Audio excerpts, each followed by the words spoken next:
Gaming, and we're doing another episode of Trustless Degens here with my host Rex Satoshi. How you What's doing going today, Rex? on? What's going on? I'm vibing. I'm doing all right. Not too bad. Mm, Can't complain. the vibe. This is the blockchain podcast show where we talk about all things Web3, blockchain, DeFi, GameFi. Basically, insert buzzword here. And so starting off today's show, yeah, ask my fellow co-host over here, how you feeling about the market?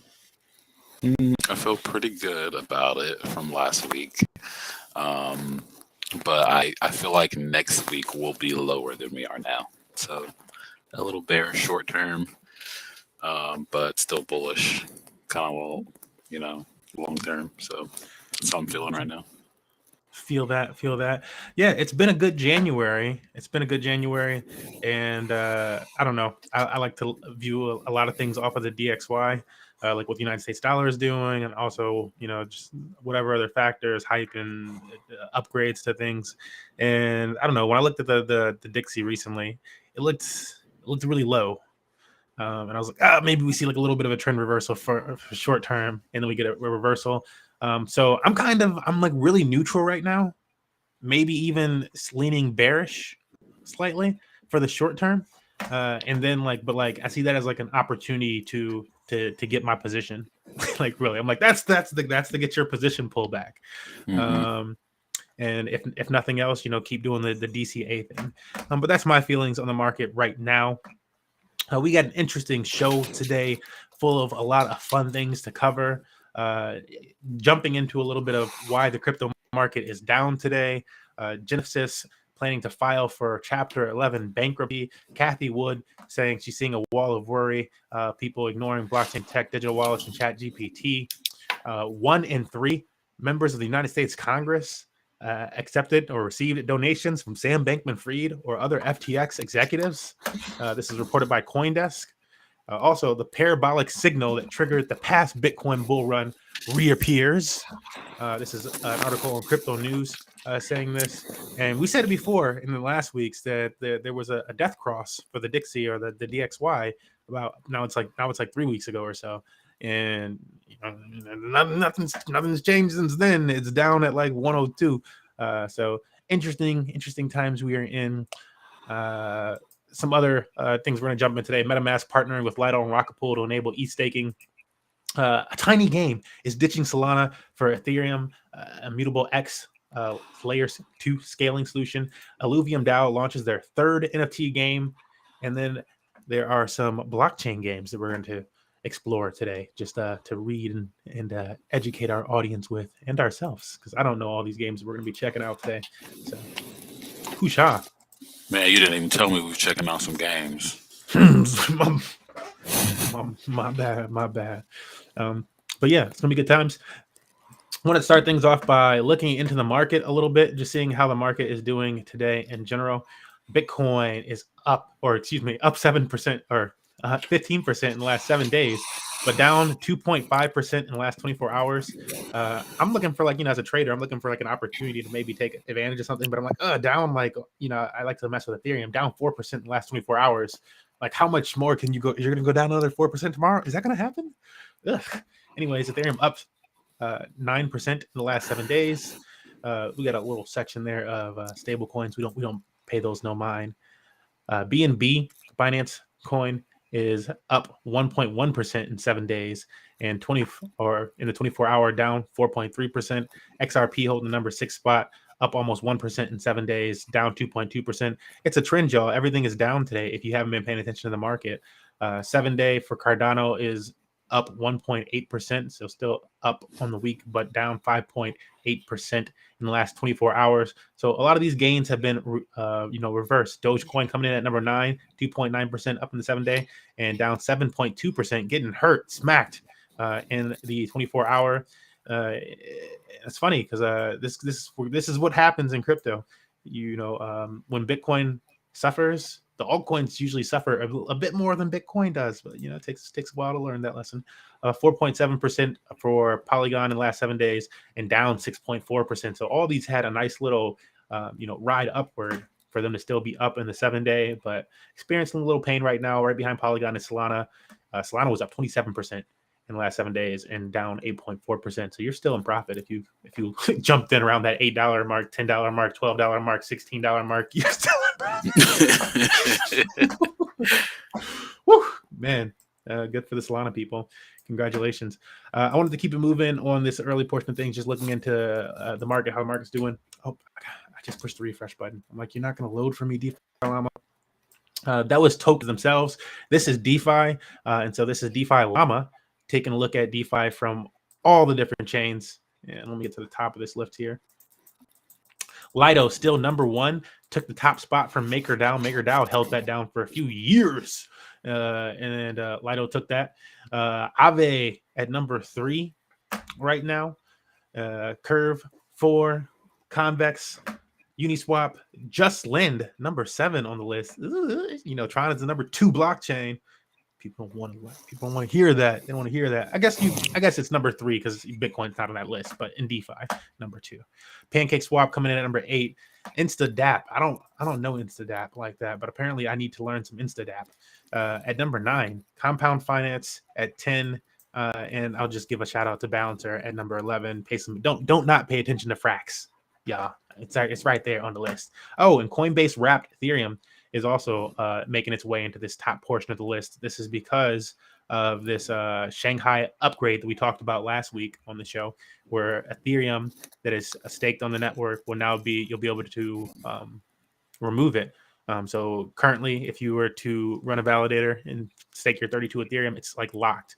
And after the Shanghai upgrade, you'll be able to move that, and you'll be able to move your rewards. They haven't been able to move any of their rewards that they've been earning this entire time since Ethereum went to proof of stake. They're just now going to be able to move those rewards. So a lot of Ethereum's going to hit the market.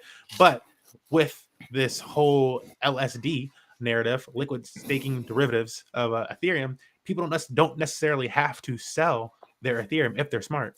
You don't have to sell your Ethereum to use it in DeFi and actually generate a yield. So the validators are really going to start to pay off. It's going to become really profitable to be a validator as you're benefiting from the price of Ethereum going up and then being able to use that Ethereum as a liquid stake derivative in some type of DeFi protocol. Poof. And that's why Coinbase is making their way on the list today. Yes, a roundabout way of getting to it, but I got to it. Yeah.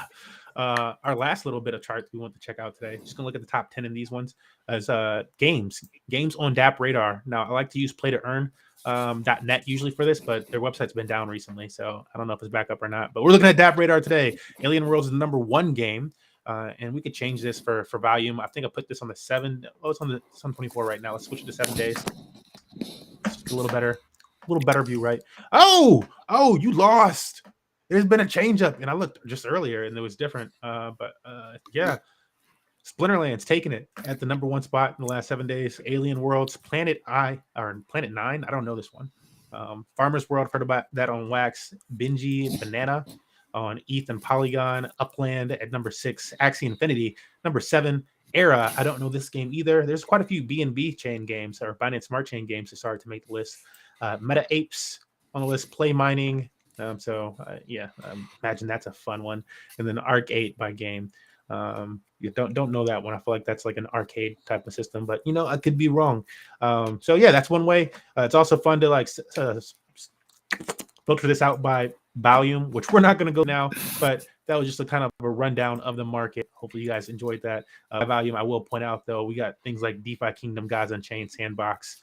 I don't know why Burger Cities in. What is Burger Cities? What are you? A fucking burger swap shit, right? I'm like, it looks like it's the Burger Swap logo. We got to look at this now. We weren't planning on this, but now we got to promote fucking Burger Cities, man. Goddamn. I mean, maybe we tear it down. And it starts by this brick right here. Because who uses Burger Swap? This is the worst BNB experience that I had in a long time. Galaxy. It was all right for me. I mean, it wasn't no pancake or nothing, but it was so expensive to bridge. I mean, it was bridging for me. I just used it to bridge. So I didn't bridge anything. So yeah, it was not pretty. Better for me. It was ugly. Oh, okay. Am I okay? Oh, it's got down. Not connecting my wallet. Get it down. Not connecting my wallet. All right, we're getting out of there. Interesting. I like any of these games that you can actually jump right into. You know what, Burger City? Maybe you're not Looks too kind of bad. cool. Yeah, Looks kind of it's cool to me. like I don't For a know. blockchain game. Maybe it's the number 2 game up here on the list in terms of value. Again, I separated the list by value, aka how much money people are moving around in the game. I like to do that sometimes. You can do it by users that are active wallets, or you can do it by volume. I think those are the 2 best ways. I don't trust this balance thing. It's like measuring certain smart contracts. I don't trust that. But yeah. Because they don't be tracking the right smart contracts, bro. And then they're like, oh, it's not active. Like, okay, chump. Like, show me the Dune analytics on that. Anyways, yeah, that's how the market's going today. You just reminded me about my alien world stuff that I needed to check on. Yeah. Bro, I just got reminded this week that I needed to check on the Ron that I've been farming for the last year without checking on in Axie Infinity. I was like, people wow. have been talking about Ronin to me, and I'm like, why are you guys wanting to buy Ronin exactly? So I don't know why, but I'm like, I need someone to tell me. So maybe someday you can let me know why I need to. I mean, I'm not buying it. I'm not buying it. Why is everyone else buying it? I don't know. Maybe they just speculate that it's going to go up or it's going to have some type of use for. I need to play Axie Infinity to understand like more of the use behind it, other than like it's the government. No, AXS is like the governance. I don't know what the Ron is supposed to be used for fees on that blockchain eventually. Ron is supposed to be used for the fees on that blockchain eventually. So I don't know if that's even started up yet. I've just been farming it in the background since before the hack happened. Then. I mean, that's bullish for Ronin, I guess. If they're going to be used for fees, because right now fees are are fees paid in wrapped Ethereum still? Yeah, they were before. It was like, well, you got a certain amount of free fees, free just a day. Yes, so there's a certain amount of free a day, and then it was. They ain't gonna be able to keep doing that because they need that real yield. Smurf, tell them, y'all gotta get real that. Yield. Gotta come from actual economic activity. You gotta get that, bro. So yeah, hey, that's kind of bullish. Okay, now I see. And eyes have been opened, I suppose. You taught me something last week, and you taught me something this week now. Oh, stop. Last week it was the liquid staking shit. Hey. Yeah, we gotta get those narratives down. Oh man, I'm like, it's almost time to jump into that narrative portion of the day. However, we're gonna hold that back just for a second, and I'm gonna ask you, Satoshi, well, I believe you did, but did you see anything about Bitzlato getting taken down by the DOJ? Yeah, and how do you feel about that? It was very exciting. I woke up and everyone was like, the sky is falling, and we were supposed to be getting smacked down, and CoinGecko hit me with the your portfolio was down, or sorry, like this token that you're watching is down 20%, 10%. Tokens on my watch list are down, and everyone's talking shit about how the DOJ and the FBI and everyone's going after Binance, and I'm like, fuck again, like, god damn it, like, damn it, Binance. I blame the mainstream media, man. I'm gonna strike up the South Park song. Everyone's talking about take your money out of Binance. I'm like, well, good thing I'm not using Binance currently, so I don't have any money to take out. But like, fuck, like what's going on? We're looking around, like what's gonna happen? And start hearing motherfuckers talk about Bitzlato. I'm like, is this like a fucking token? Like, do they like what is Bitzlato? And then the live stream. Oh, you know what Bitzlato is. We're listening to these people pat themselves on the back for going after like $6 million in holdings. Like, I don't know what it was, but it was the biggest like pump fake I've ever seen. And it's just like, these people are supposed to be trying to protect the retail investors, and they go after these guys over here. Like, I've never even heard of them. Have you ever heard of Bitzlato? No, I had never heard of Bitzlato. And what's more is, like, I don't know, the first narratives that I had heard around this Bitzlato situation, other than the comedy around it, that's why I'm leaving this image on screen, because, thank you for protecting us from Bitzlato. Everybody was using Bitzlato and at risk. So much money. Anyways, one of the other narratives that I heard around Bitzlato is that like a certain like large percentage of like illicit transactions that they were supposed to be going after, they were like are happening on Bitzlato, and I'm like, who? Like, so one entity? Yeah. Of like what? So What this be with Elizabeth? What Elizabeth Warren has been talking about? Like, I got information that Bitzlato has been laundering all this money. It's like, oh, she was right. They got Bitzlato. Okay. So a couple things, like we thought we were smoked this morning. We thought it was all over, but then once we're like, these motherfuckers, like y'all can have them. Like, good, cool. Well, Yeah. I feel like the market did drop before, which was like a pre news thing. Like everyone was like, try to hedge their asses and take their risk off, I guess, which was cool. But it just seems like a nothing burger. But this could lead to them investigating other people. It could be them like doing like a test run or something. But it also goes to show you that you actually kind of can't like do illegal shit on the blockchain. Like, Yeah, these motherfuckers will find you even if it's only $6 million, and these other motherfuckers are stealing like billions of dollars. Yeah. If it didn't sink in when we did that episode, I don't know, it's probably like 10 episodes ago now, where we were talking about MetaMask and giving that data when they come with that warrant. Well, maybe it is now because Bitzlato went down. Just had to say that. They got him, man. Let y'all know. If you had your funds on Bitzlato, I don't know what to say for you. You were doing illegal shit if you had your funds on Bitzlato, because then For no real, one know though. about that shit. You were definitely doing something illegal. Yeah, like, for real. I don't know what else to say. Like, I feel like that's the part of the market. It's like when you're like as a TikToker, somebody who enjoys the app. It's like when you come across that one TikTok, he's like, this is like, and they're like, I don't know, am I reaching the right side of TikTok? It's like, I don't know. Are you reaching the right side of TikTok? That reached the if that actually hit you and you were Bitzlato's core audience, it's interesting. I don't know how you found it. It's You're illicit. Yeah, you were probably on the so it's funny that they kept saying the dark web, and I'm like, as a crypto person, I've never used the actual dark web. Like, I've never used it, never had to, don't need it, kind of have no interest. But if you're on the dark web, you're probably doing some illicit legal shit, probably trying to get something illegal and cover your tracks. But the shit doesn't mix well with the blockchain, because that's so 2013. Yeah, like we don't do that shit. We learned our lesson about that. Just don't. That don't really happen anymore. Like, whoever's been lying to you about that is lying to you about that. They're fucking scamming you. For real. Yeah. Moving on. Wanted to jump into a little fun today before we get into heavier DeFi topics and whatnot, and have some fun Cathie Wood stuff.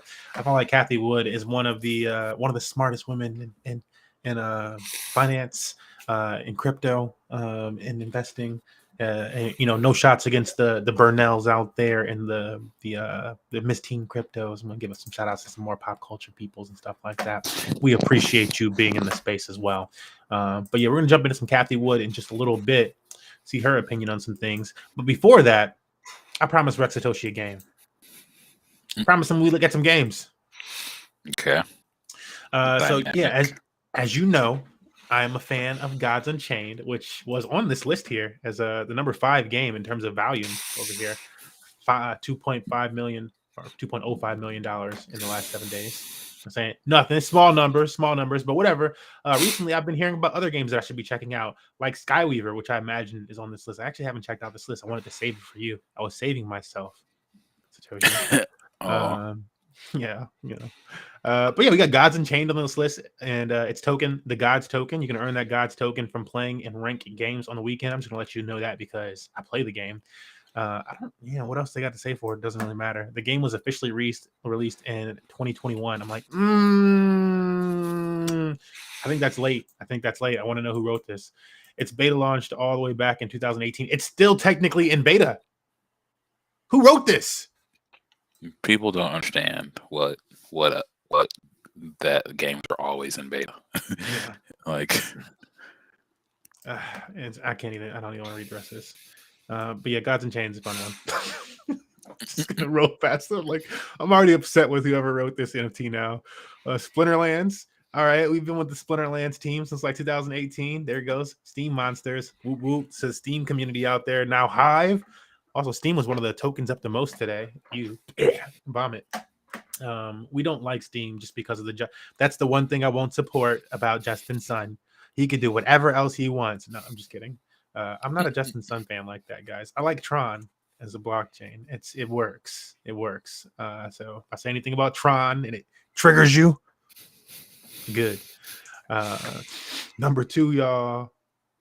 But yeah, Steam Monsters started in 2018. It's Splinterlands. It's one of the top games that was also on our list right here, or not by volume, but when we did it by users and their active wallets, it was at the top of the list. It actually overtook Alien Worlds. Both of those are games that you can start playing for free. They're trading card games. This one, though, is a little bit more of an all-roller, whereas Gods Unchained is very specific, strategic. You're making all the decisions yourself. You can totally screw yourself even if you have a good deck. That can't happen so much with Splinterlands. So Rare making the list. And like, before we keep going, any experience with these games, Satoshi? Either of these? I don't think so. I think maybe Splinterlands when it was on Tron. I feel like it works. Thank you. Long It time does ago, work. It does work. Tron worked, and that was years ago. Like, I'm sorry, that was a while ago when I tried that game. Still better than Solana. So it's been a while. But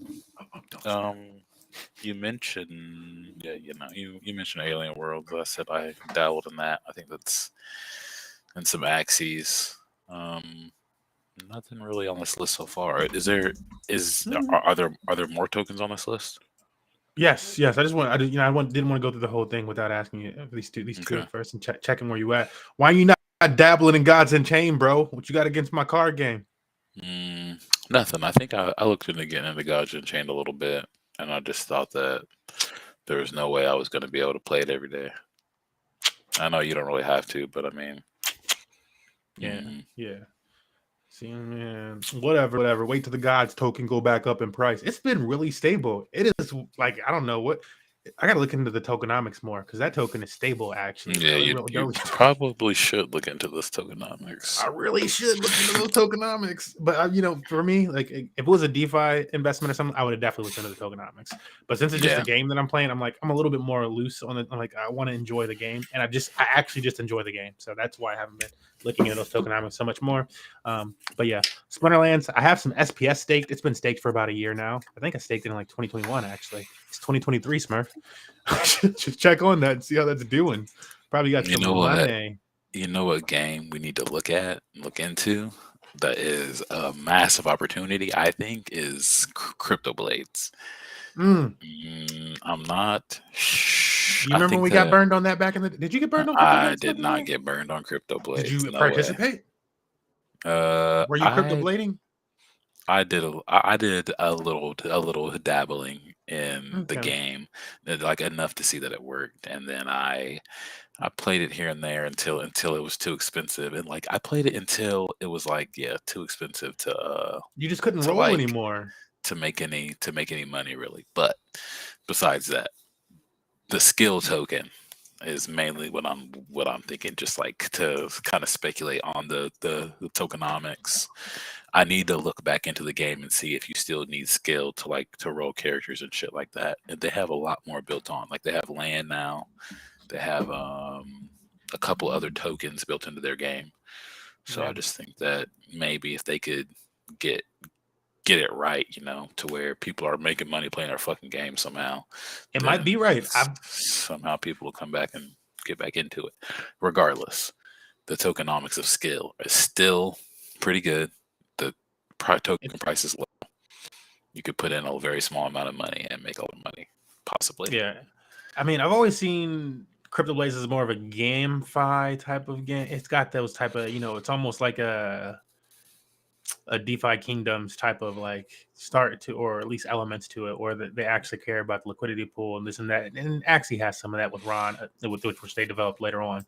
But yeah, I'm really interested to see where that goes. I had only read good things about crypto blades over the last few months, and I keep telling myself to get back into it because I do have assets in the game, and I think I can bridge them to the other chains. If I can bridge them to Polygon, great. I will be active again because you can just earn something. Why not earn something passively whenever you remember? Look into that game again. See Do what's need going to. on. Before I roll past So Rare here, the fantasy sports of trading card games, have you been messing with So Rare this season at all with the basketball? I did. I tried it a couple times. I got some free cards, and I played like a couple weeks of the fantasy basketball game. It was pretty cool. It's a little bit different than regular fantasy. So you can't just like use all of your really good cards. You got to pick which of your really good cards you want to actually I play. experienced that. And I got depressed. It's like, wow, well, I didn't get really good cards. I got like one. I don't. Yeah. Okay. So it's interesting. I haven't checked on it in a little bit though, but I think it's fun. If you wanna have NFT fantasy cards. Feel that? Yeah. Same. I'm not the biggest fantasy sports person, and so I always mess up in fantasy leagues in general. It's like, yo, Smurf, you were supposed to set your lineup, and I'm like, fantasy stresses me out. It takes all the fun out of sports to me. Like I just want to watch. I just want to watch people compete. I don't want to have to like manage a fucking team for free and get depressed about people getting hurt. But fantasy sports is a massive fucking market. So I mean, I'm not trying to fade it or anything, but it's just not the stress I'm trying to put in my life right now. 100%. But it's all free. It's all free. It's just like it's a game that you can try out. It's fun to try out different blockchain games and see how certain ones work and how their NFTs move around on their part. Well, no. So Rare. Does So Rare already have a token? I don't believe so. Well, I think it's just selling the NFTs. You might I'm not saying there will be an airdrop, but there might be an airdrop. That would be awesome. And if not that, then maybe they'll have like team airdrops similar to like how all the not all, but a lot of the FIFA teams have their own tokens and stuff. PSG and FC Barcelona and whatever, and like FC Milan. All these teams have their own tokens. But anyways, moving down the list, we got this game called Duo, which I've actually never heard of. I know Cardano just recently started having games pop up on the chain, but they got this one called Duo. And again, these are all games that you can play today. Junior, Gods Unchained, free to play. Splinterlands, free to play. So Rare, free to play. I'm guessing Duo is going to be free to play. But I actually have to read a little bit. So does the party game format play to Web3 for one player can craft particularly hilarious responses and prompts into NFTs. So it's like what's that game that you play where you like do like the silly stuff? You know that one I'm talking about? It's like white, they're like white and black cards.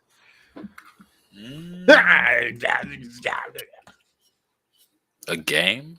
Cards Against Humanities. That's what it is. It sounds like a Cards Against Humanities type of blockchain game here. Oh man, sometimes when you get in character and you stress your voice. Anyways, they got a test Duo token. Interesting. Worth checking out if you're into Cards Against Humanity. I like any type of community games like this in general. So hold up. I love Cards Against Humanity. It's a very fun game. Yeah. All right. Next up, Axie Infinity. Have you managed to get back into Axie since what season is it on? I have not. I have like 30 maybe Axies, I think. 30 to 40 Axies. I don't know. I just tried not to tax loss harvest them every time. I'm like, I refuse to take a loss on these. So we'll see what happens. I'm probably gonna take a loss on them, but I don't know. I don't know when. I'll be like, let me get my money out of Axies, but I might as well just leave it in there and see what happens. I don't have any scholars anymore, so that's, I guess, I don't know if that's depressing or not, but yeah. Do you still have scholars? No, it just became less and less profitable for them and stuff. Yeah. But it was, for us, it was always like just a nice thing. Whereas like, yeah, we make a little something off of it, but we weren't like a lot of the other scholarship programs anyways, where other people were doing things like they get 70%, scholars get like 30 or something like that. And we were the exact opposite, where we were taking a very small percentage and our scholars were getting like everything. It just affected them a lot more than us. I'm like, oh, and they had some like there were some heartthrob stories. People were like sending us pictures of like where they lived and like their experiences and stuff. And I'm like, yep, it's a good thing we gave you guys the there was some monsoons and stuff happening. Yeah. So what a time in crypto though. But yeah, ever since that hack, I even just stopped checking up on my RON and stuff like that. I don't like the wallet that they make you use for Axie Infinity, honestly.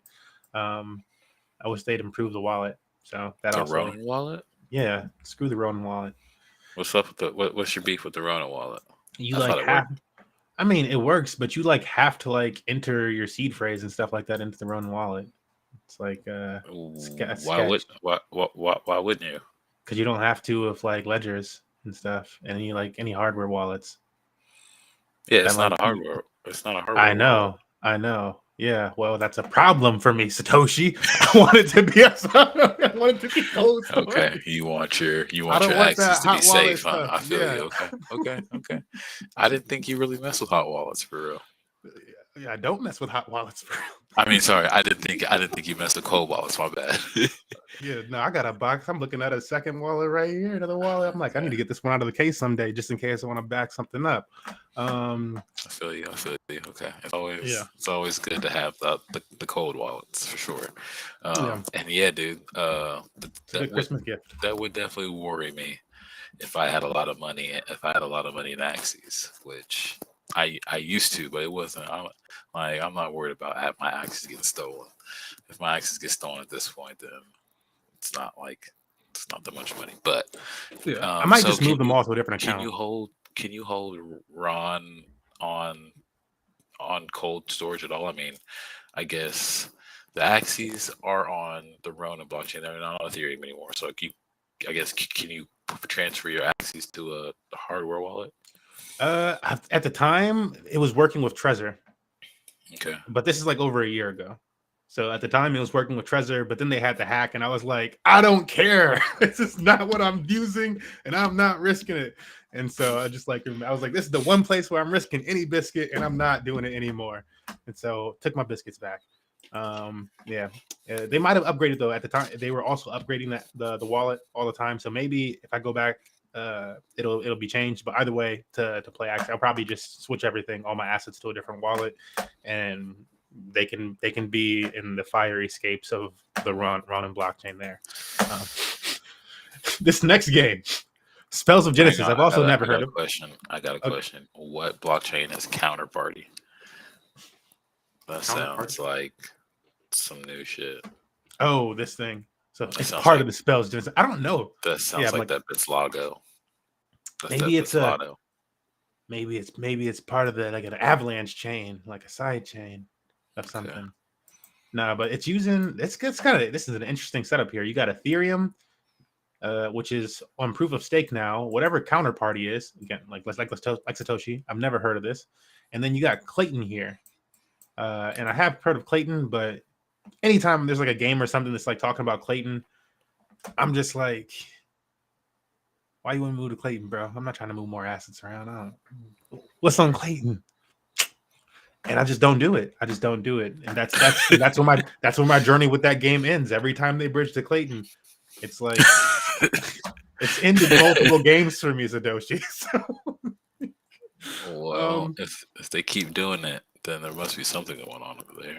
Yeah, something has to be happening. I need to look into it more. You guys got me. It's all on you, Spell Genesis.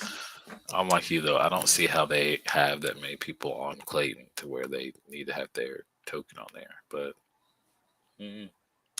So it's a mobile-first blockchain-powered trading card game that combines deck building and card battling with point-and-click arcade shooter mechanics. So it's a little bit different than the other ones that we've covered so far, where they're very much card games. So Rare is a more passive one. Axie and and Splinterlands and Gods Unchained are more so battlers. This is like a battler shooter, like with interaction from your finger, tapping. Sounds like.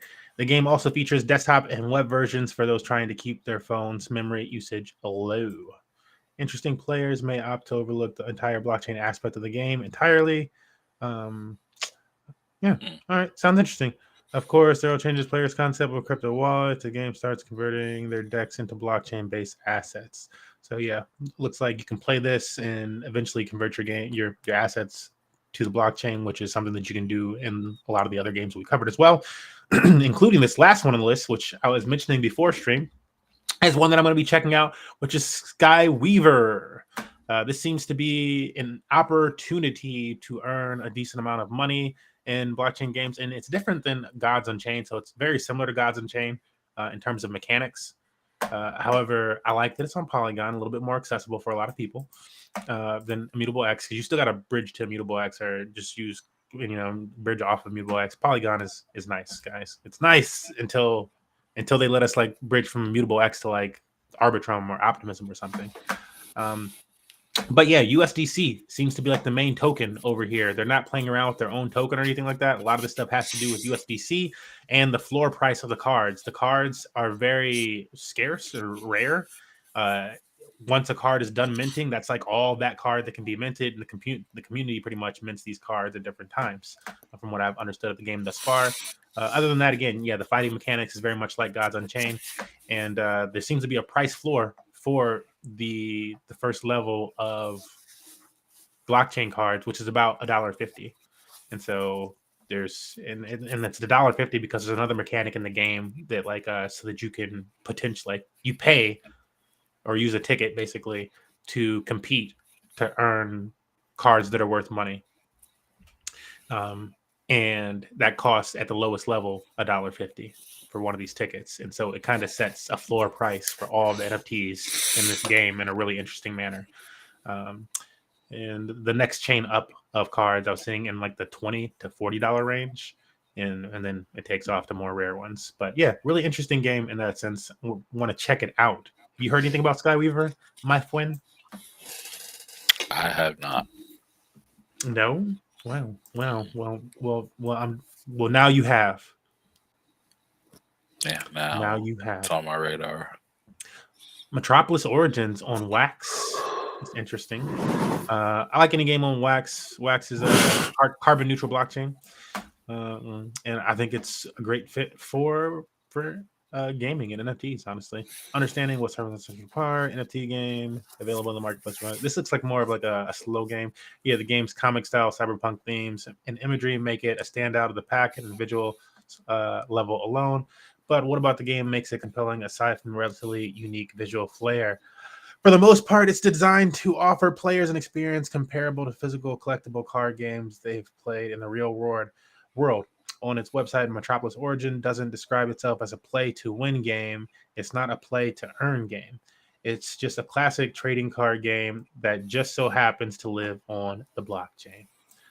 So interesting there. I do like Wax. I did not know this game existed. I will check you out. We'll check you out. Yeah, and that concludes our little list of games. So it's interesting. Play all these games right now, so go ahead and check them out if you're interested. Again, that's Metropolis Origins, Skyweaver, Spells of Genesis. Is it of Genesis? Yep. Axie Infinity, Duo, So Rare, NBA or MLB or FIFA. They have a bunch of So Rares, and Gods Unchained. I am gonna look into a couple of those. Yeah, I gotta play some of those now. I don't be like to find my games. What was? Oh yeah, Burger City. I'm gonna have to check that one out too now. Yeah, that did look like a cool one. This other one, I just wanted to buy this one fairly quickly, and I'm gonna have to scroll up so that you can see the title here, get an idea. Oh, Alluvium DAO launches its third NFT game. Do you keep track of Alluvium at all, Mr. Satoshi? Yeah, I got a little bit of Alluvium that I stake. Not nearly enough to be happy about it, but it's there. And I pay attention to updates when they come across my screen a little bit. It's a very interesting project, and it's one of one of the really hype ones that a lot of people talk about, and it's one of the more prestigious games that hasn't really released yet. I did not know that they had multiple games. I don't really get what that means. I thought it was just one game. I think they're trying to build like this like type of metaverse type of game connectivity throughout Illuvium. And somebody else who's more familiar with the game could probably correct me in all sorts of ways. But the first two games, I think are kind of connected to each other. The Okay. Illuvium Arena. So obviously where the arena play happens, and then Illuvium Overworld, which is like I think when you're like running around that other map in more of a third person view. Okay. So I think just the two separated like that. I was wondering about that because when I'm looking at the trailers for the game, it's like some of it's an auto battler type game, and some of it is like open world. So it's interesting. I don't think you can call that two games though. Sorry, I don't. Just saying. Yeah. Just saying. But I don't know. That's my take. Being a gamer, that's why I'm like I don't get how that's two games, but maybe it is. See, yeah. Having not been able to play at all, I can't really decipher enough. I can only watch people play it on YouTube or Twitch on occasion. So I don't have enough there. But Illuvium Zero seems to be a totally different type. I don't know if it's something you're going to be able to walk into from the more open world one, Illuvium Overworld. But they say here that it's more of like a complex farmer. So it allows players to develop and manage their own digital industrial complexes. I have seen some video of this. It looks like a city builder, kind of like a futuristic version of SimCity for Illuvium there. So that's what that looks like to me. It's currently only open to 6,500 NFT holders of Illuvium land. So land is scarce on Illuvium, but the company plans to expand this to the entire public in 2023. When is the other portion going to be expanded to the entire public? Whatever. That's what makes me think they're all like somewhat connected together. I'm like, okay. Yeah, but Illuvium, worth paying attention to. They seem like they're doing games right on the blockchain, and so I always like to give them their dues.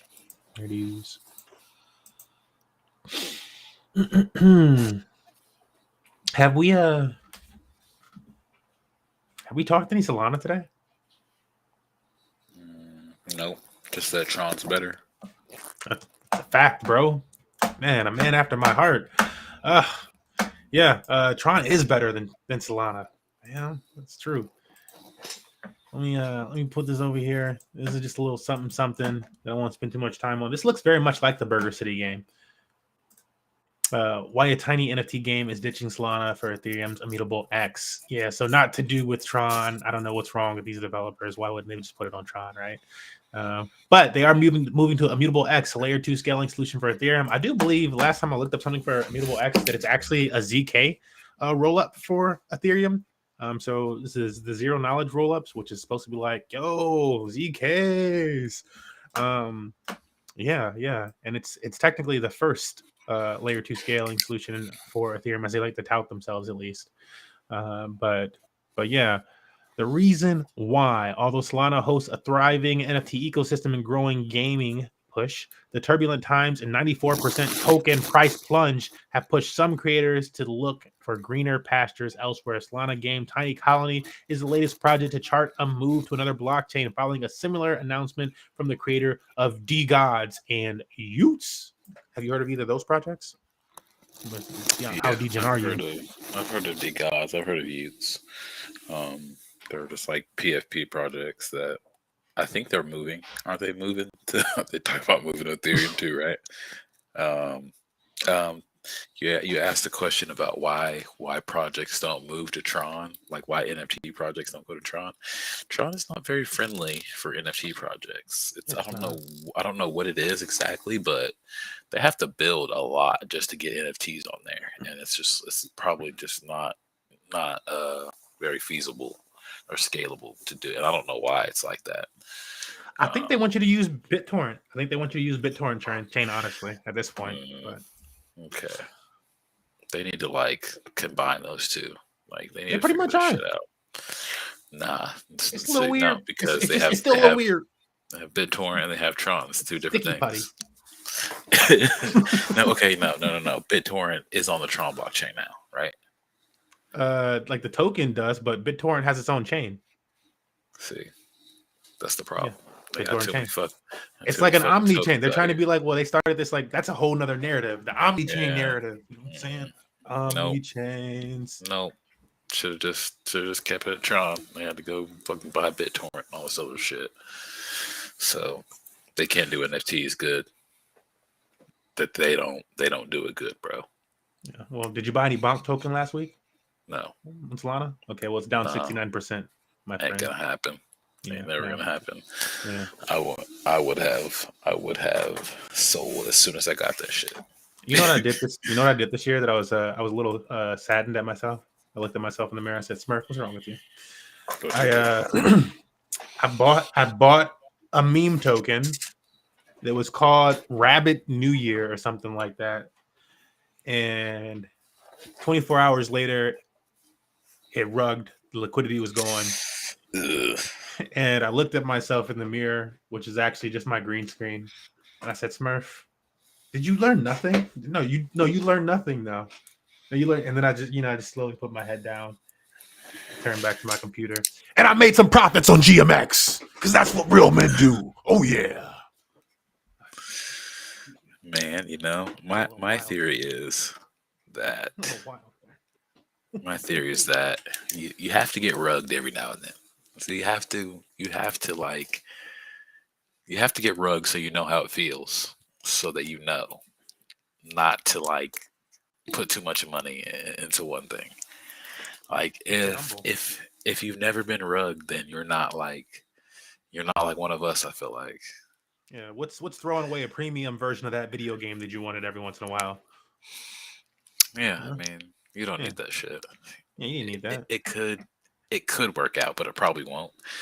But at least you tried, and sometimes you got to take an L. Yeah. First L of 2023. Wrap that up. And by L, I mean you have to learn. It's not like you don't lose. You fucking learn when you take the rugs, and then you don't get rugged all the time. Man, I like how you turned that around. I feel a lot better about that now. Thank you. Oh man. All right. I wanted to mix things up a little bit here. This is a little bit more on the deeper level track, I guess I would say, the more degen track. If you're crypto native and you don't mind such things, this is actually from a publisher called the Daily Degen. I follow them on Twitter. I like them. And here we're just kind of using this as a stopping point for different crypto narratives lately. It says, "Happy Wednesday, friends. Prices are still unseasonably elevated. They are. We're in a little bull run in this bear market, but that happens, folks. It can still be bear market. A bear rally. Bear rally. There you go. Were trying to get out. That as well as You ever seen a rally full of bears? Yeah, whatever. Stats, alerts, etc. at the top of the tweets. We're going to go through this. It's a bunch of different narratives. This is what you've been missing in crypto lately. The prices. Bitcoin's price at some point was around $21,200. Ethereum's price around. We're going to ignore the prices because things change too much for prices. That's not worth covering right now. The rest of this stuff is good, though. It's Gucci. It is some Gucci stuff. Let's keep going. We were right, though. That's all I want to say. Yeah, we were right. Multiple weeks in a row, just correctness. And our current stance is more neutral and bearish in the short term before we skyrocket. And we'll see if that happens or not. Just the only thing I can point out over here is, look at Steam. Look at Steam up 27%. Stop. But that's okay because Hive, the actual token of the people, also went up this week. They just didn't put it on that list because they're haters.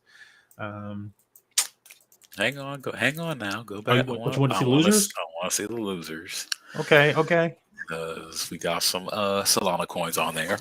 Oh, these Solana tokens.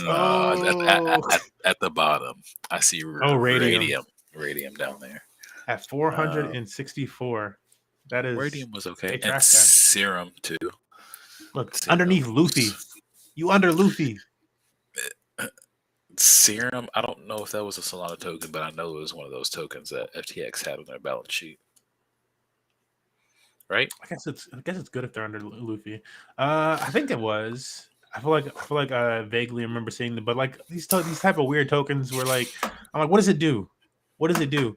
Like I know, look, I can be DeFi degen shit. somewhat. I can Some be DeFi degen shit, I'm somewhat, telling you right now. but usually when I'm degen, how dare you? You can sound like an insult.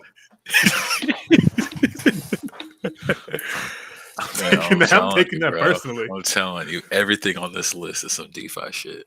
Bro, I don't. Oh, come on. All this Luffy? is DeFi shit, though. I Luffy? ain't gonna lie. All this is DeFi. It's gotta Luffy be. is not DeFi. I bet it's some DeFi meme coin shit. Guys, don't listen to him. Like, just plug your ears. This is like the kids are watching a movie, and it's gotten to the bad part. Yeah, this is the part where you want to cover your kids' ears. Okay, so Serum SRM enables holders to receive up to 50% discount on their trade fees and stakers to vote and participate in the platforms. So it's to do with some type of platform and trading? Interesting. No, another word for trading? DeFi. Don't listen to this man. Don't listen to this man. He will have you all sorts of spun wrong. Neutral finance is this is more so just being promoted by the Daily Degens. We're gonna kind of skim past this one, but on this list though, on Camelot Dex, Camelot is something to pay attention to if you're into DeFi. Don't listen to Satoshi, and you're on Arbitrum. I'm writing it down. And you're on Arbitrum, where it's really at right now. Yeah, that's something to pay attention to. Camelot's been doing their thing recently. They have a pool that I'm probably going to get in myself, which is Ethereum and LUSD. LUSD, for those that don't know, is a stable coin, but it's a stable coin that you can put in a certain pool and earn like Ethereum and stable coin rewards. From a money market on Ethereum and now a bunch of other chains. But anyways, it's a stable coin, right? And it's likely to be above $1 worth by just a little bit, like maybe 102 or something like that. And you can pair together LUSD and Ethereum and gets like over 50% APY on their platform right now. So that's like 1% a week, y'all. Like it's kind of nice. It's kind of nice. It's not very degen of you. It's kind of, I mean, it is, but it ain't. You know what I'm saying? Whatever. Biggest TVL movers this week. So this is some information that could have been displayed to us on DeFi Llama, but it's wrapped up nice in a bow here for us. Top 30 chains up at least 30% on the monthly include Algorand, Waves. Waves has been up actually since like all of 2022. I feel like Waves had a pretty good year last year. I'm sure they went down at some point. Like when the war started, bro, they like took off. It was interesting. CeeLo, Thorchain. Who used the Thorchain and for what? You just like I've seen it for so long. It's like I have to do my research on Thorchain. I can't keep seeing you year after year.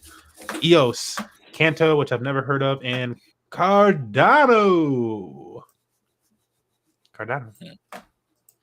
Yeah. Protocols in the green today. Oh, you got something? What's up? I was just gonna say, yeah, I haven't heard of CeeLo or Kanto. The other chains I've heard of for the most part. I've heard of all these. And I haven't. I'm not sure. I feel like I used to know what Thorchain was, but now I don't. There'd be way too many chains, bro. There's too many tokens and too many projects, and they need to just like stop it. Yeah, it do be like that. I don't know if there's too many projects, because I see the projects as like individual businesses, and that's like being like, yo, I better not see no more businesses pop up in this town. That's what I'm saying. Too many businesses. What, y'all trying to come up with some financial freedom or something? Nah, too many. You trying to make a living for somebody out here? Okay. I had to play that role real quick. Protocols are very green today as well. They say top 50 protocols up at least 30% on the weekly include Lido, the number one DeFi protocol, y'all. Lido. Coinbase wrapped staked Ethereum. We checked that out before, and we did the whole LSD narrative. If you are joining right now and you don't know what that means, ask us in chat and we'll cover it again because we're not talking drugs, y'all. Rocket Pool. Rocket Pool is actually very similar to Lido. I learned about the LSD or the liquid stake derivative thesis for Ethereum first from Rocket Pool, and then I found out there are other places doing that too. Synthetics. It's what it sounds like, y'all. It's synthetic assets. Yeah, that means things like gold or silver being traded on the blockchain or stocks and stuff. They like change their strategies at different times, so only at certain times can you actually trade those synthetic assets on synthetics. And I don't know what they're currently doing right now, but yeah. That's how synthetics be rolling, y'all. They also have their own stable coin, SUSD, which is like 400% over collateralized. That thing is not depegging. Damn. Yeah, they don't be playing, bro. That's what real DeFi stable coins do. Oh my goodness. Okay, people don't know that. So, parallel DeFi, is that? No, there's a parallel NFT, I think, that did some type of partnership with Coinbase, I think. But it seems like that might not be the same. Probably not the same thing. Parallel DeFi super app sounds different. Yeah, I don't know. I do know the Binky. I've seen them on Avalanche, and I forget what they do. I did my research into them before, just like a quick skimming of their white paper. Same thing for Euler. I said it right. I said it right. I don't know. I'm gonna say it wrong and say it's Euler, and I think I think that's the wrong way. I think that's like when we throw you out of the village. Like I don't believe it. Like he's not one village. of us. Bye. See you guys. One of us. The Euler people out there right now, like, hey, he keeps saying it right. Yep, I got you. I see y'all talking about it on CT. What'd you say? I don't even want to know. What, you don't know CT? I know CT. Okay. I don't want to know what Euler is. Euler. My bad. Euler. You know. All right. I think that's. Oh no, we still a little bit more here. So those are the top tokens as well. Top blockchains. Just a nice little breakdown of things. We actually covered the top protocols at the top of today's stream. So I'm not going to spend too much time there. We got a little bit more on price with different things. Komodo, new project to look into. And this is game-changing lending and borrowing platform on the Komodex chain. That's not going to get you a lot of traffic. Try new Komodo.1. Not if it's on its own chain, fam. I'm like, I've never heard of that chain. Codex? Nah. Yeah. Nah. That's what I said, man. There's too many. Like, just stop trying to get the money. And never stop trying to get the money. Nah, they gotta stop at some point. Never stop. Can't stop. Won't stop. Just like fucking Suzu and fucking Kyle Davies. I know you seen that shit. I don't think I saw it. I saw 3 Arrows Capital. Is that the people? No, that's not. I don't know their names. I saw 3 Arrows Capital's founders were going for some new. That's what I saw. Oh, that's them. That's them. Okay. Yes. I'm like, if you show me the Twitter profiles, I will know. The guy with the glasses and the water behind him. The sad thing is, looking like the newest character on Succession. People are gonna give them money, and to me, that signals that there's gonna be more pain.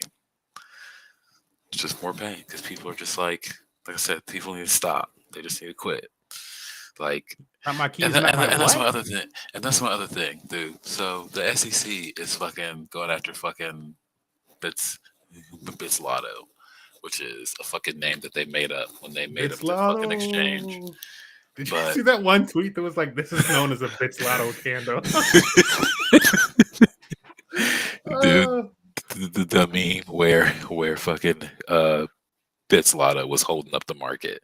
I'm just like, come on now. So good. But Kyle Davies and Suzu can fucking go and start a whole nother fucking project where they're like, oh yeah, if you've ever got scammed in crypto, come to us. Or no, sorry, not if you never got scammed. If you've ever lost money and like, if you're a creditor in like bankruptcy, like put your money on our exchange. And it's weird. It's like they have like their like partners, or their listing partners are like FTX and like Mt. Gox. And I'm like, is this a meme? Like, is this for real? Is this a joke? I don't get it, dude. Anyway, Yeah. that's my rant. That's my rant on those guys. It's no. It was needed because I wasn't gonna say much about them other than what the It's a mess.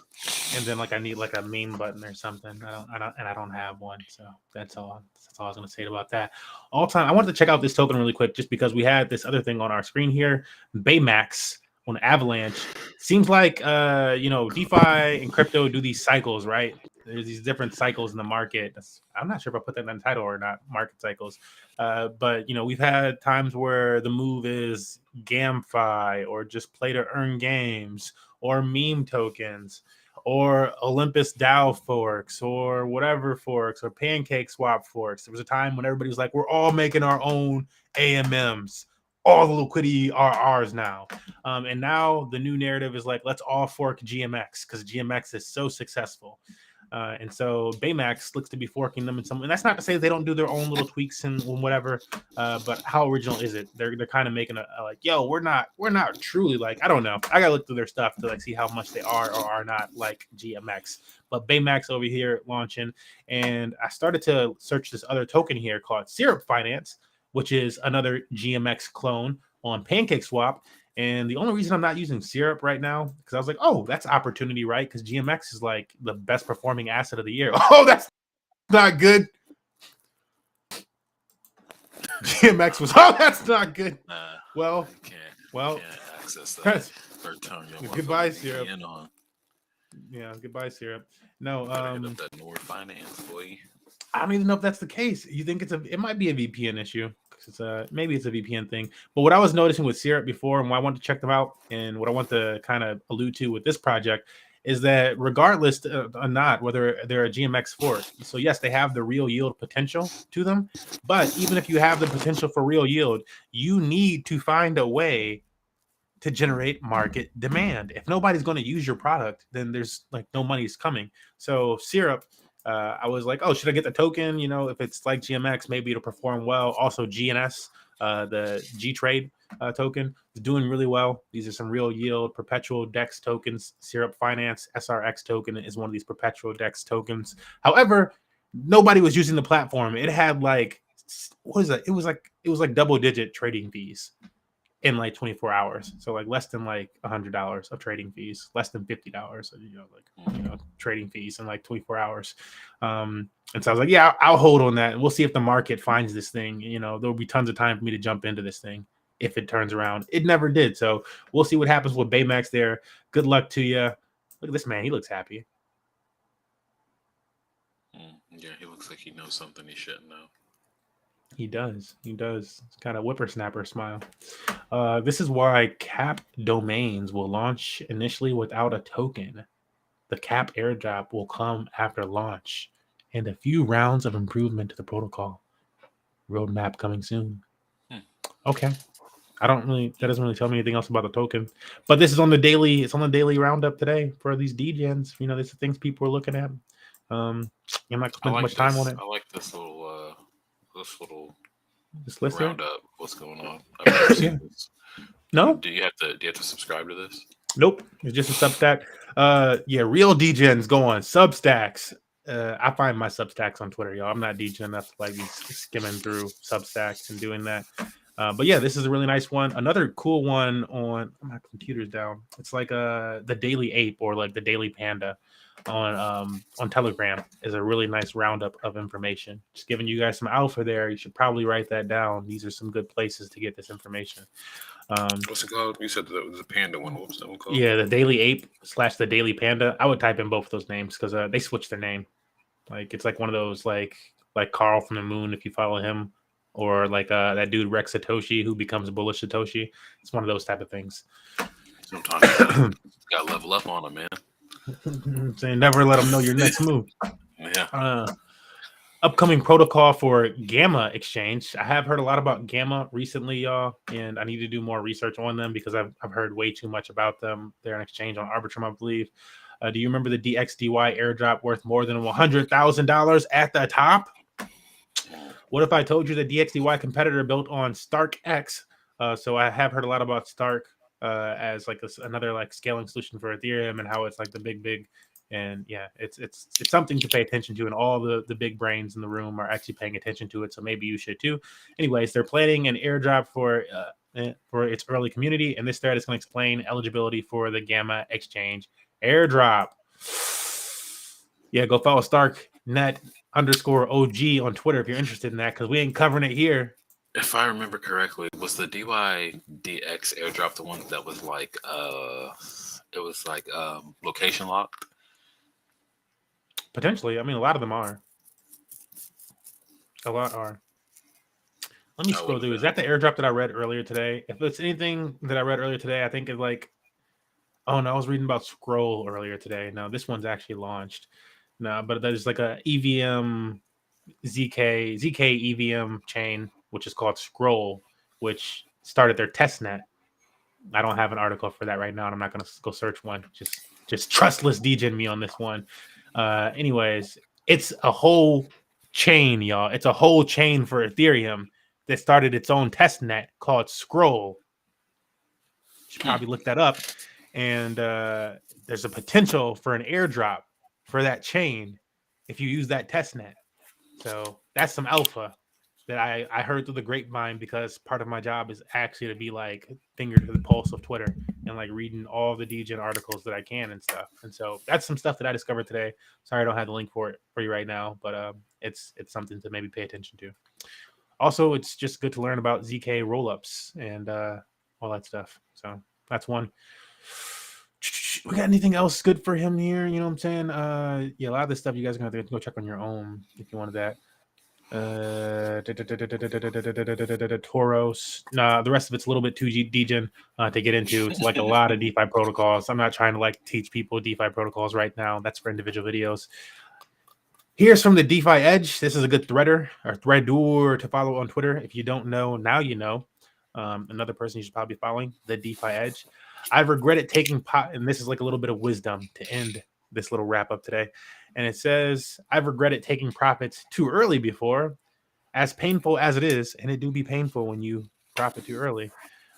I'd rather take profits too early than too late. And I feel that because I took profits last night and then the market crashed this morning. No one can time everything perfectly, myself included. Figure out the system, your system, and stick to the plan. My plan was, if I'm making 1% a day, I should consider taking profit.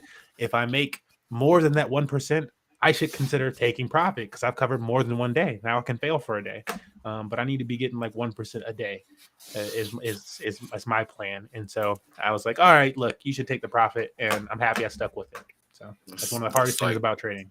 That's like 300% a year. So I mean, trying. What happened to that boy? Yeah, we got a little bit more news for you guys to wrap up today. But hopefully you've enjoyed some of these topics that we've shared with you thus far. All right. I want to do one more. Thank you. One more list of narratives in crypto lately that people should be paying attention to. These are the things that, again, the big wigs, the brains in the rooms are paying attention to. One, layer one scalability. And so I've heard of some of these. I have not done nearly enough research on all these different chains and tokens. DAG, ICP, aka Internet Computer, A0, Loop. I don't think this is Loop Ring, because Loop Ring is like whatever. It's like different letters. LRC. Yeah, it's like LRC. CPH. So these are different layer one scalabilities. Look into those if you so choose. Enterprise blockchains, Quant, MNW, DAG again. So DAG is a layer scalability and an enterprise blockchain. And then HBAR. I feel like if you see Ben on YouTube, he's talking things like HBAR sometimes. I think, is that Hedra? HBAR? No, I think he's Hedra. Whatever. HBAR. I see this all the time too, and I don't do my research on it. But enterprise blockchain, artificial intelligence, FET, fetch token, which I actually do plan to look into a little bit more. So Vi, I only know one buy token, and I don't think that's it. But like, I'm curious because I do earn a little buy. AGIX, and I don't know this one, but this is just a narrative going around crypto right now, which is just AI intelligence tokens. One of them's probably gonna pop. AGIX is Singularity, I think. And yeah, they're just another AI token. It's kind of interesting with these AI tokens because it's like, yeah, your AI token, but what are you actually doing? So you gotta look into each specific one because they're all different. Some of them are like, I know the one that I was looking into is more Internet of Things than AI, which I think is interesting. But I digress. You gotta look into all of them specifically to see what they do. That is good advice. And last on this narratives list, actually, let me make sure he doesn't go down like this rabbit hole. This guy likes to thread a lot, so I want to make sure he didn't leave anything other than these self-custody solutions. Trust Wallet token, it seems like probably a solid one, honestly. If you want something else, it's an interesting. That was one of the best performing tokens last year too. Perpetual decentralized exchanges, and we kind of just covered this, so we won't take too long on it. The whole Syrup and GMX Baymax rant that I just did. That's these things. It's the same as being on Binance and saying I want to go 20x, but you can do it in DeFi now. This is exactly what I was looking for at the start of the last bull market, and it's finally here. And it's one of the biggest new narratives. And so GMX, GNS, DXP, and I'll give you one more that's not on this person's list. MUX, which is MUX is a aggregator of perpetual decentralized exchanges on Arbitrum. So it's an aggregator. So it's like, I don't know. I see that as like, and I have to do more research on MUX, but it seems like a Lego piece to me, similar to like how Leo Finance would be like a Lego piece for Hive blockchain.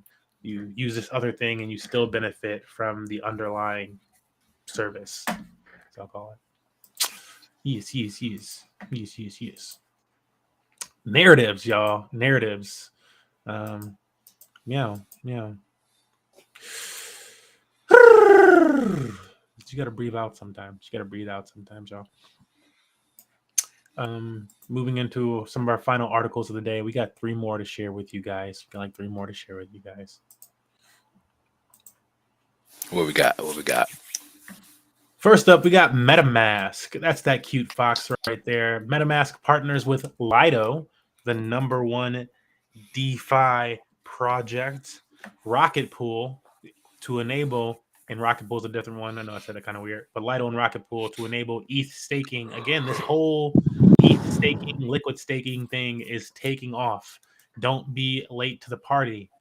Everybody's getting bullish on Ethereum with this liquid staking stuff. I guess our ETH must be Rocket Pool ETH, and then ST ETH is for Lido, the liquid stake ETH.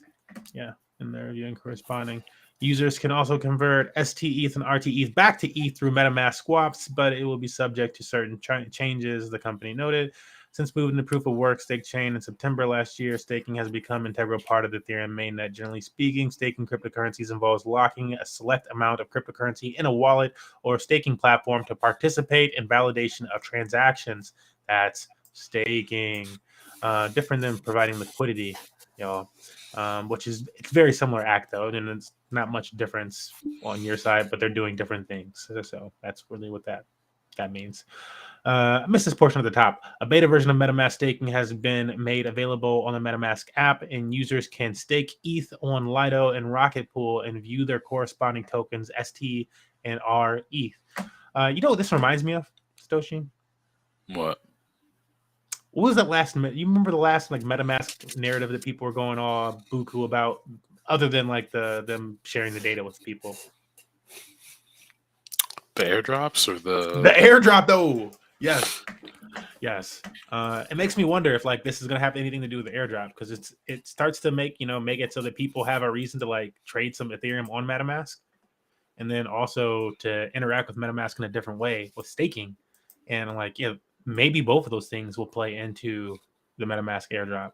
should it actually be happening. But yeah, that's something that they're not really raising right here in this article. Not that I'm seeing at least MetaMask portfolio that man you just yeah, I'm not seeing that being raised, but I think that's a potential. Something that I'm going to pay attention to, and probably stake a little ETH on MetaMask just for the heck of it. Then, because why not? Like I'd imagine if anybody's going to get the airdrop, it's going to be people who have staked ETH on MetaMask. Right? And you never know. A different company that's separate from MetaMask that you might have never even heard of yet might do an airdrop to stakers on who are staking through MetaMask. Sure. You know, you never know. 100. That is how it happens. People are like, "Hey, you use this." Like, and if you're into NFTs, it's like being a Bored Ape Yacht Club holder, and all the things that you then become, susceptible to. Like, oh wow, I get free tokens, I get access to this, I get access to that. My thing has a game character, whatever. Mm-hmm. Anyways, it's time for Miss Kathy Woods. What's up, Kathy? How you doing? She ain't broke, I can tell you that. She is not broke. No, she is not. ARK investor, founder, and CEO Kathy Wood said equity markets plagued by wall of worry have largely ignored game-changing innovation last year that included technology and digital wallets. The ChatGPT bot developed by OpenAI, which I believe that was just recently purchased by Microsoft, that has taken the world by storm. Did you see that Microsoft purchased them? I'm pretty sure that's accurate. Yes, I did. Okay. I'm still behind on my ChatGPT research, but who owned ChatGPT before Microsoft bought it? I think it was just this OpenAI company. I think they were just new. Okay. See, I thought ChatGPT and OpenAI were two completely different things, but I guess not. Anyway, that's how behind. Yeah, no. When you go to the website, it's OpenAI.ChatGPT. Whatever, something like that. And then what's the other AI thing that was out there? Probably FET. Or something that's like a big product that's being used right now. Sorry, the other AI chatbot, because there were two of them, weren't there? There's actually a bunch. I made a list that wasn't really my goal to cover those right now, but I can share that list with people. No, I don't want to cover it either right now. I'm just going to go through the names. Wondering. Okay.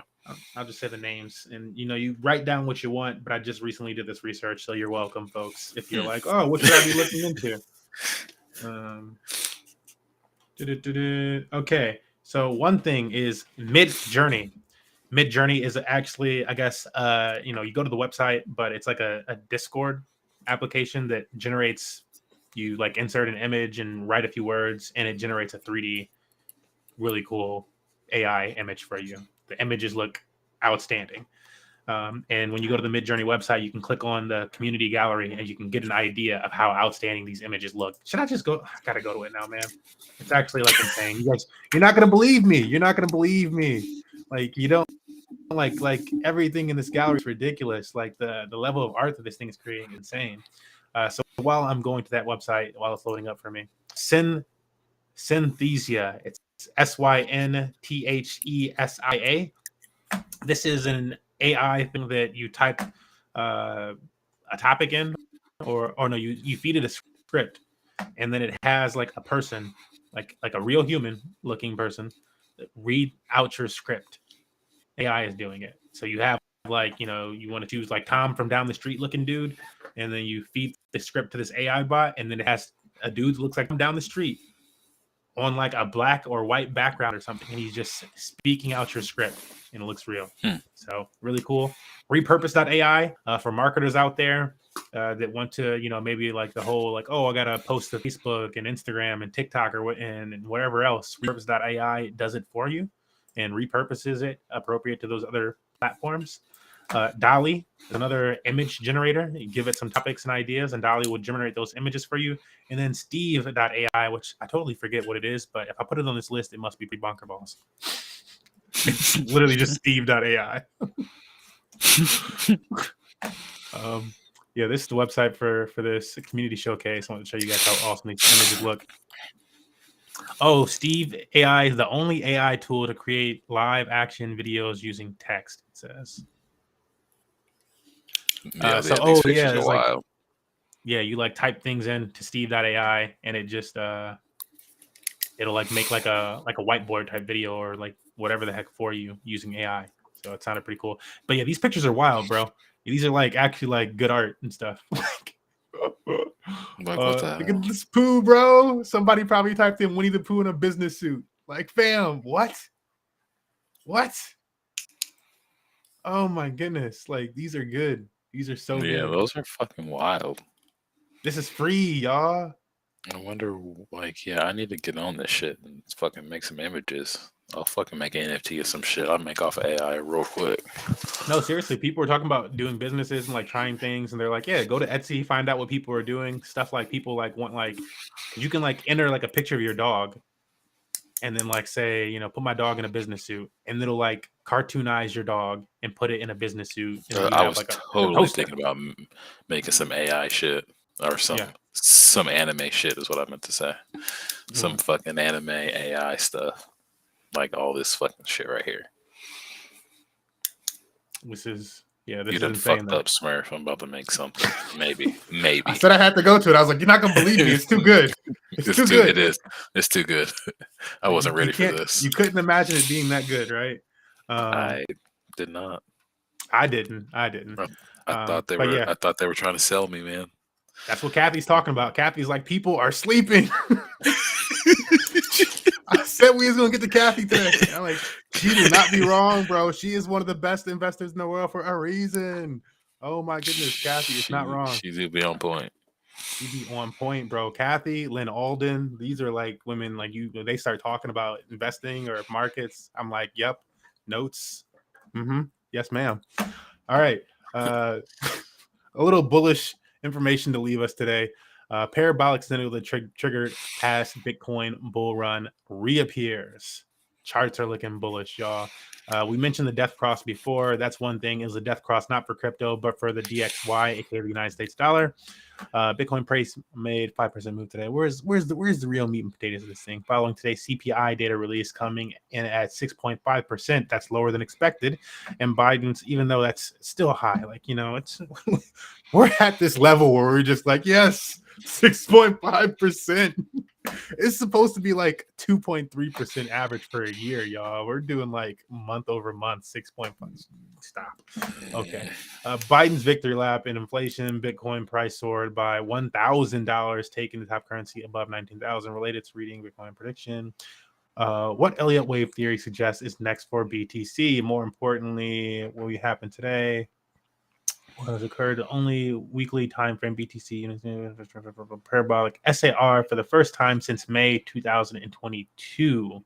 So I guess this is the potatoes here. This is the meat and potatoes. Weekly tagged the parabolic SAR, and I don't know what the SAR. What is that, like a something on the Elliott waves charts? I guess it's only Elliott waves. I never really learned how to do the whole Elliott wave thing enough. Not enough time into it. Not enough time. The same parabolic SAR signal was also triggered prior to the 2019 crypto rally. I was very bullish. I remember that time, though. And the 2020 to 2021 bull run pictured below. So we're seeing something like this, I guess. We're like at this portion of things. I guess this is where we are then. They're like, yeah. They're like, here we are. We're right here before this happens. Right there I love before it. this happens. Let's do something like that for sure. Yeah, something like this Run would it. be really pretty. Run it back turbo. My goodness. Yeah. So yeah, that's our little bit of bullishness to leave us with tonight. The only other bullish thing we had here is bullish dominance, and FET prevails as price rises by over 20%. Again, FET is one of those AI tokens. Kathy told you, don't sleep. Sounds like she's like violent saying it like that. Yeah. I think that everyone's sleeping on Bitcoin. Everyone thinks that the Fed needs to fucking, like, what's the word? Pivot, cut rates for Bitcoin to go up, and I'm thinking that that's not the case. Cut the scene of that Personally, girl in that Disney movie where she's doing that awkward pivot crap. Like, worst scene ever. I So think that Bitcoin can surprise you sometimes. You know, I think that especially with all the inflation that's been going on, like the price of Bitcoin has held this level like pretty well, considering all the bullshit that's been going on lately. yeah. I think it's interesting. I do think, you know, sometimes Bitcoin gets boring because there's not a lot of like DeFi shit happening that we're covering or anything like that. But there's there is stuff happening on Bitcoin, and there's like upgrades and stuff that are going on and shit. But need stuff and make it sound really bullish for Bitcoin.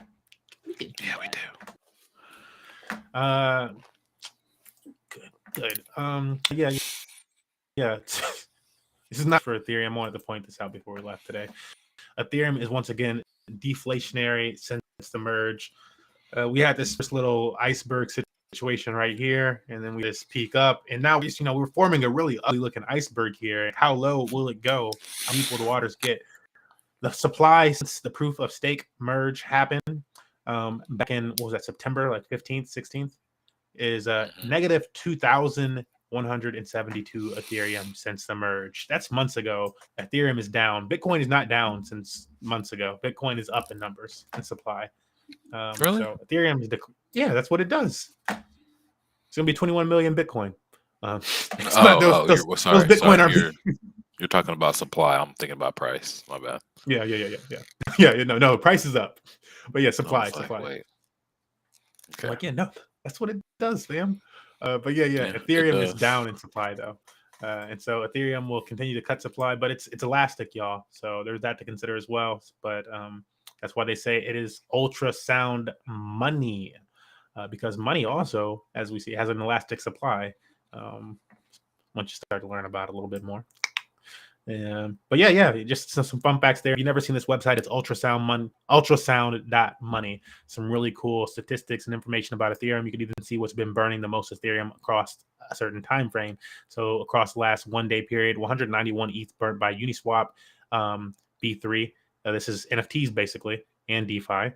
OpenSea NFTs specifically. And that's because Uniswap B3 now liquidity pairs as NFTs. For people that didn't know that. ETH transfers in general, Tether, so people moving back into stable coins. This is like a really nice place to see that type of action happening too. You're like, oh, a lot of people are going short on Ethereum. That's what that means, y'all. So and in general on tokens, Chainlink and Uniswap V2 router with the version of this without the NFTs. But that's our information for today. After today's episode, I got to ask you, Satoshi, how do you feel about the market? How do you feel about the market? Still feeling the same as I felt when we started. That I think we'll see some things out of Celsius coming out. Maybe they finally declare bankruptcy, but I did hear. Sorry, Genesis, my bad. I did hear that when they do file bankruptcy, they the creditors voted to lock up the assets for a couple of years, so they're not going to dump them on the market. But I don't know if everyone necessarily understands that about it, so I figured there'll be some fear out there about that. And I don't know, but I feel like once we fucking throw them under the bus and get that out of the way, that we'll see some appreciation and we'll see some greed in the market instead of all this fear. And hopefully it doesn't take all year, but that's what I'm thinking. Yeah, as Gordon Gekko says, greed, for the lack of a better term, is good. Mr. Gordon Gekko, what a man. Fear and greed index is somewhat neutral right now. My feelings on the market. I'm a little bit bearish in the short term, y'all. I'm a little bit bearish in the short term. There's so much good. Long term, I'm of course bullish. Trader's mindset, I'm short term bearish. I think I even I don't want to give numbers and stuff like that, right? Because then it's did your numbers hit or whatever. But what I'm thinking about in numbers terms, it'd be better to show you guys if I had a chart in front of me. I'm thinking we could hit somewhere around a $1,700, $1,800 Ethereum price. I've been doing a lot of Ethereum charting lately, so that's why I'm not talking in Bitcoin numbers. I don't know what that would be in Bitcoin. We gotta test the lows, man. Maybe that's a 27,000 Bitcoin or a $30,000 Bitcoin or something like that. 28, 27. I think that's a lot of resistance right there. But yeah, I can see Ethereum being somewhere around that level, right underneath that $2,000 Ethereum level before we see like another type of pullback scenario. How long does it take to get to that? I don't know. I don't know. But there's this whole debt ceiling situation, which we didn't really get to cover today. A whole debt ceiling situation with the United States. That's, I believe, some more information is going to be handled as far as that goes Thursday. I'm so sick of tomorrow. these goddamn politicians, bro. Janet and yelling, man. Treasury, man. I'm gonna just leave it at that because I don't feel like going on a rant here, but I'm fucking sick of them. So yeah, Congress, I'll break this down really quickly as like our last thing. Congress needs to vote to raise the debt ceiling. If they don't, then there's just like the potential. I thought I had an article for the debt ceiling thing. I don't know what happened to it. But if they don't vote to raise the debt ceiling, then there's like a chance the United States could basically default on its debts. What happens in the case that the United States can't pay its debts to people? That's like basically all these people that like bought bonds and stuff like that. They like started the default and I think something with treasury bills, which I need the article in front of me for the treasury bill things. I'm not as familiar with treasury bills. But it's basically a scenario where we can't pay our debts. And so what do they do to combat this? Like, oh, we need to stop leaking money so badly. Like, what can we do? They basically don't pay branches of the government. They've done this before where like the military, like when the military doesn't get their checks for like a certain amount of time, for whatever reason, they're doing stuff like that. They're like, oh, we have a problem with the spending. We need to stop the printer spending. Stopped working. My bad. Yeah. We need to get some more ink.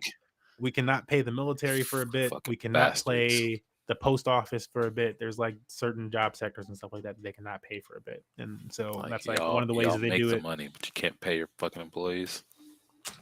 But yeah, that's one way they do it. There's some other measures that I'm spacing on right now, but basically these are their I forget how they title this, like extraordinary measures. I think that's actually like the way they title it.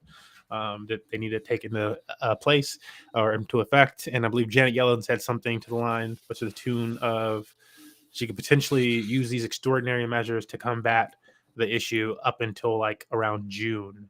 I think it was June, not July. And at what point in time another level of chaos breaks loose? But that's how long she can like hold things down. They gonna fuck it up and have to get that printer going back again, boy.